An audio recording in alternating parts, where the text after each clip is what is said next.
Je vais vous poser une question. Si vous répondez bien, je vous laisse. Vous pouvez répéter la question? Quelle étrange question. Je suis. Le ciné en question. Colonisation de l'espace, employés jetables, morts fréquentes, nouveaux corps, étranges bêtes extraterrestres. On va évidemment vous parler de Mickey 17. Les Français découvrent le film de Bong Joon-ho le 5 mars 2025. Dans les salles obscures, les spectateurs font la connaissance de Mickey 17, puis de Mickey 18. Le pitch ? Héros improbable, Mickey Barnes se retrouve à travailler pour un employeur qui exige l'engagement suprême. Mourir pour gagner sa vie. Tout simplement.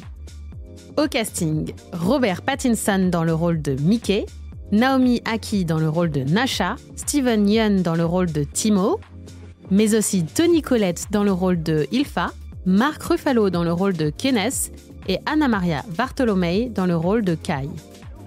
Dans l'Hexagone, le film a dépassé le 1 million d'entrées. Malheureusement, son box-office mondial ne lui permet pas d'atteindre le seuil de rentabilité.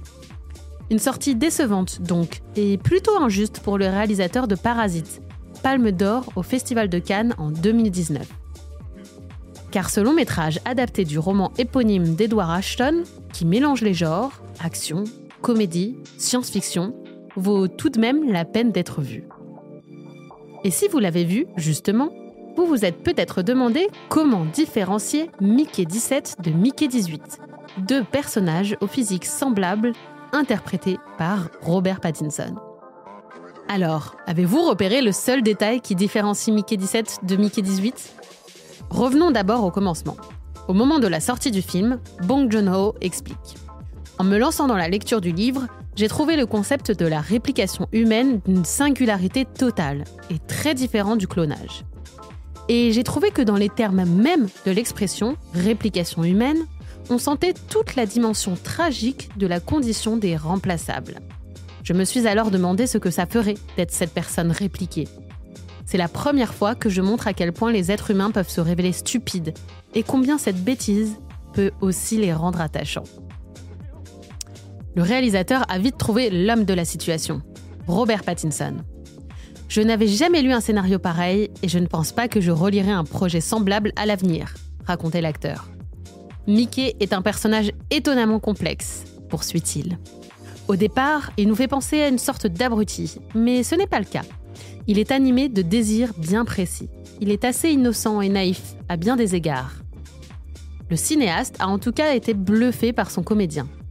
À propos de Robert Pattinson, Bong Joon-ho a ainsi déclaré « Il a nourri le personnage de ses propres idées et il lui a donné une énergie nouvelle, autant d'éléments auxquels je n'avais pas pensé. Sur le plateau, il a improvisé pas mal de dialogues franchement décalés et de scènes insolites. C'était formidable de le voir incarner Mickey 17, mais je tiens surtout à saluer son interprétation de Mickey 18. Mais alors, comment Robert Pattinson a-t-il fait pour jouer ces deux rôles et surtout, comment les différencier à l'écran ? C'est étrange parce qu'il s'agissait de jouer deux personnages qui devaient être caractérisés avec précision. Mais dans le même temps, personne n'est capable de voir que ce sont deux êtres distincts. C'est très délicat, se souvient le comédien. Ensuite, quand on a fait une lecture, Bong est venu me voir et m'a dit « Ne prends pas cette voix ». Je l'ai immédiatement écouté. Et le détail alors ? Eh bien, il s'agit tout simplement d'une dent de travers. Et c'est Mickey 18 qui en est affublé.